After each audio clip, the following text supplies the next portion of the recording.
kebijakan moneter. Yang pertama adalah definisi dan pengertian kebijakan moneter. Jadi, yang dimaksud dengan kebijakan moneter adalah upaya mengendalikan atau mengarahkan perekonomian makro ke kondisi yang diinginkan atau yang lebih baik dengan mengatur jumlah uang yang beredar. Jadi, yang dimaksud dengan kondisi yang lebih baik adalah meningkatnya output, keseimbangan dan atau terpeliharanya stabilitas harga atau inflasi terkontrol. Jadi, melalui kebijakan moneter, pemerintah dapat mempertahankan, menambah atau mengurangi jumlah uang beredar dalam upaya mempertahankan kemampuan ekonomi bertumbuh sekaligus mengendalikan inflasi.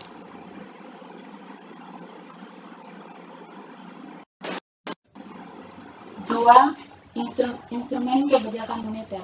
Ada 3 instrumen utama yang digunakan untuk mengatur jumlah uang beredar: operasi pasar terbuka atau open market operation, fasilitas diskonto atau discount rate, dan rasio cadangan wajib. Di luar 3 instrumen tersebut atau yang merupakan kebijakan moneter bersifat kuantitatif, pemerintah dapat melakukan imbauan moral. A. Operasi pasar terbuka atau open market operation. Yang dimaksud dengan operasi pasar terbuka adalah pemerintah mengendalikan jumlah uang beredar dengan cara menjual atau membeli surat-surat berharga milik pemerintah. Jika ingin mengurangi jumlah uang beredar, maka pemerintah menjual surat-surat berharga. Dengan demikian, uang yang ada dalam masyarakat mengalir ke otoritas moneter, sehingga jumlah uang beredar berkurang. Jika ingin menambah jumlah uang beredar, maka pemerintah membeli kembali surat-surat berharga tersebut guna lebih mengefektifkan operasi pasar terbuka ini. Bank Indonesia telah mengembangkan kedua instrumen tersebut dengan menambah fasilitas reverse agreement atau repo ke masing-masing instrumen, sehingga saat ini dikenal SBI Repo dan SBPU Repo di Indonesia. Operasi pasar terbuka dilakukan dengan menjual atau membeli sertifikat Bank Indonesia, SBI, dan surat berharga pasar uang atau SBPU. Jika ingin mengurangi jumlah uang beredar, pemerintah menjual SBI dan atau SBPU. Melalui penjualan SBI atau SPBU, uang yang dalam masyarakat ditarik, sehingga uang beredar berkurang. Biasanya penjualan SBI atau SBPU dilakukan bila jumlah uang beredar dianggap sudah mengganggu stabilitas perekonomian. Bila pemerintah melihat jumlah uang beredar perlu ditambah agar perbankan lebih mampu memberikan kredit yang akan memacu pertumbuhan ekonomi, maka SBI dan SBPU yang telah dijual beli kembali melalui pemberian itu pemerintah mengeluarkan uang sehingga menambah jumlah uang beredar.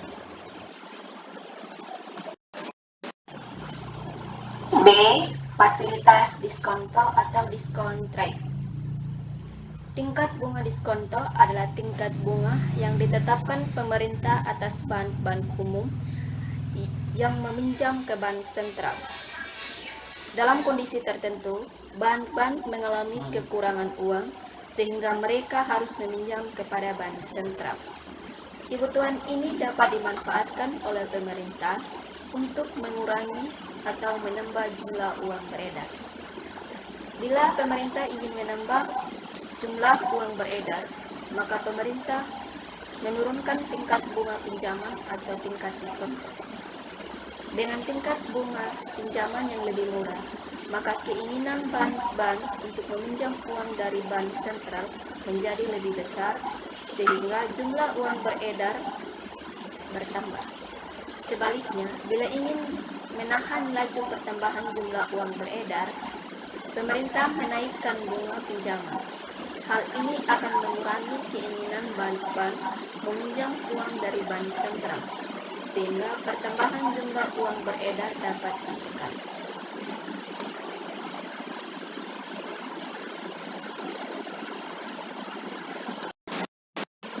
C. Rasio cadangan wajib. Penetapan rasio cadangan wajib juga dapat mengubah jumlah uang yang beredar. Jika rasio cadangan wajib diperbesar, maka kemampuan bank memberikan kredit akan lebih kecil dibandingkan sebelumnya. Misalnya, jika rasio cadangan wajib mulanya hanya 10%, maka untuk setiap unit deposito yang diterima, perbankan dapat mengalirkan pinjaman sebesar 90% dari deposito yang akan diterima. Dengan demikian, angka multiplier uang dari sistem perbankan adalah 10. Bila rasio cadangan wajib diperbesar menjadi 20%, maka untuk setiap deposito yang diterima, sistem perbankan hanya dapat menyalurkan kredit sebesar 80%. Angka multiplikasi uangnya hanya dapat menyalurkan menjadi 5. Dengan demikian, jumlah uang yang beredar di masyarakat akan berkurang. Dengan demikian, sebaliknya yang dapat terjadi bila pemerintah menurunkan rasio cadangan wajib, maka sebab penurunan rasio tersebut akan memperbesar angka multiplikasi uang yang berarti akan meningkatkan jumlah uang beredar. Untuk pertama kalinya sejak waktu 1988, Bank Indonesia menggunakan rasio cadangan wajib guna mengerem pertumbuhan besar-besaran moneter yang masih tinggi. D. Imbauan moral. Dengan imbauan moral, otoritas moneter mencoba mengarahkan atau mengendalikan jumlah uang yang beredar. Misalnya, Gubernur Bank Indonesia dapat memberikan saran agar perbankan berhati-hati dalam memberikan kredit atau membatasi keinginannya meminjam uang dari bank sentral, atau berhati-hati menggunakan fasilitas diskonto.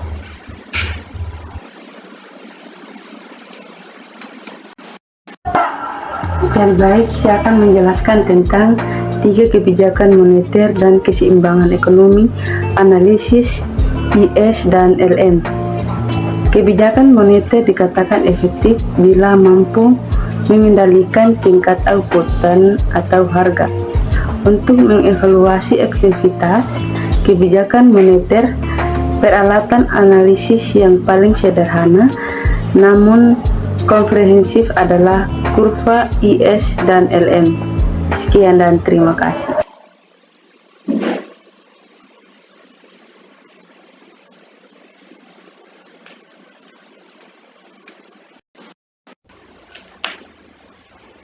Pengaruh kebijakan moneter terhadap keseimbangan pasar uang modal. Pengaturan jumlah uang beredar dapat mempengaruhi kondisi keseimbangan pasar uang modal. Diagram 21.1 memberikan gambaran apa yang terjadi terhadap keseimbangan pasar uang modal bila jumlah uang beredar ditambah. Diagram 21.1b menunjukkan kurva LM kosong yang diturunkan dari MS kosong seandainya pemerintah menambah jumlah uang beredar menjadi setingkat MS1 pada diagram 21A. Maka untuk membuat pasar uang modal berada dalam keseimbangan pada tingkat Y0, tingkat bunga harus diturunkan dari R1 ke R3. Demikian juga bila ingin membuat pasar uang modal berada dalam kondisi keseimbangan pada tingkat Y1, tingkat bunga juga harus diturunkan dari R2 ke R4. Dalam diagram 21.1b, hal itu terlihat dari pergeseran titik keseimbangan dari F1 ke F3 dan dari F2 ke F4, sehingga kurva LM bergeser ke kanan dari LM0 ke LM1.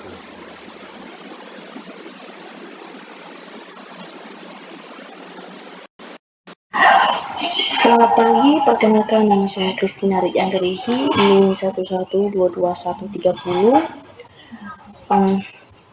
Saya akan mempresentasikan bagian B, pengaruh kebijakan moneter terhadap keseimbangan ekonomi. Pergeseran kurva LM karena pengaruh perubahan jumlah uang beredar yang dilakukan pemerintah akan memengaruhi keseimbangan ekonomi karena mengubah titik potong kurva ISM, yang berarti mengubah titik keseimbangan ekonomi. Diagram 21.2. Berikut ini menunjukkan kondisi keseimbangan awal terjadi pada tingkat pendapatan Y0 dan tingkat bunga R0. Jika pemerintah menambah jumlah uang beredar, kurva LM bergeser ke kanan atau dari LM0 ke LM1, sehingga titik keseimbangan juga bergeser dari E0 ke E1 adalah Y1 yang lebih besar daripada Y0, sedangkan tingkat bunga adalah R1 yang lebih rendah daripada R0. Dengan kata lain, kebijakan moneter ekspansif dalam konteks diagram 2 telah berhasil memacu pertumbuhan ekonomi dan menurunkan tingkat bunga. Dalam perekonomian pasar, kenaikan tingkat bunga mengindikasikan telah terjadinya kelebihan permintaan investasi.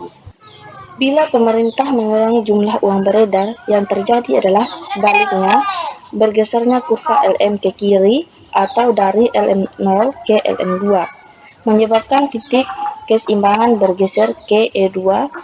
Pada saat itu, output keseimbangan adalah Y2 yang lebih kecil daripada Y0, sedangkan tingkat bunga naik atau dari R0 ke R2 yang berarti telah terjadi inflasi.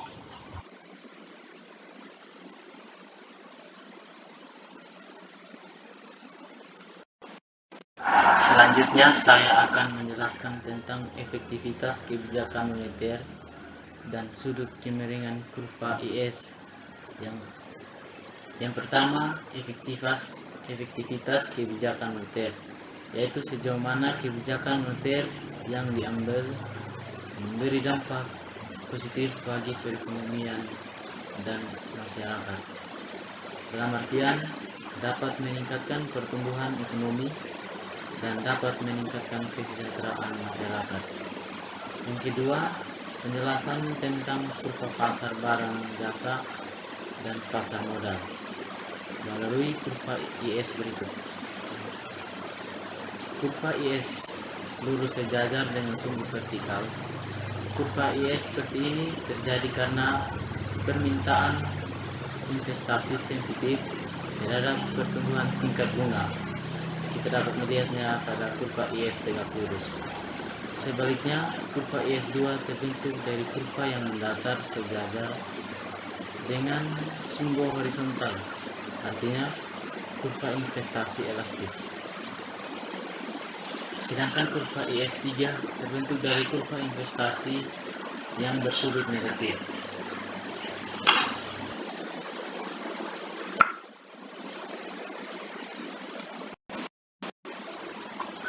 Kurva LM1 berbentuk tegak lurus sejajar sumbu vertikal.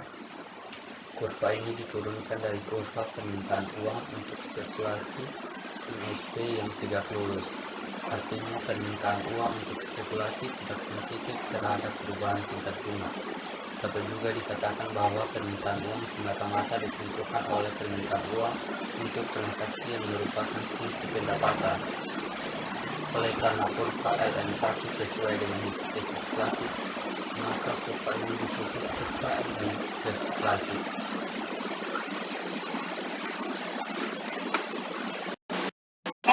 Berbagai kemungkinan hasil kebijakan moneter. Evaluasi terhadap efektivitas kebijakan moneter dapat dilakukan dengan melihat titik-titik potong kurva-kurva IS dan LM. Karena kurva IS dan LM masing-masing memiliki minimal 3 kondisi, maka minimal ada 9 kombinasi titik potong kurva IS dan LM. Dari 9 kombinasi tersebut, 2 diantaranya tidak terdefinisikan. Yang pertama adalah titik potong antara kurva IS mendatar IS2 dengan kurva LM mendatar LM3. Yang kedua adalah titik potong antara kurva IS tegak lurus IS1 dan kurva LM tegak lurus LM1.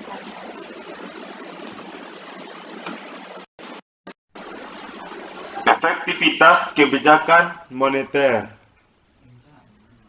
Diagram 21.5.A dan 21.5.B kondisinya adalah kurva LM vertikal.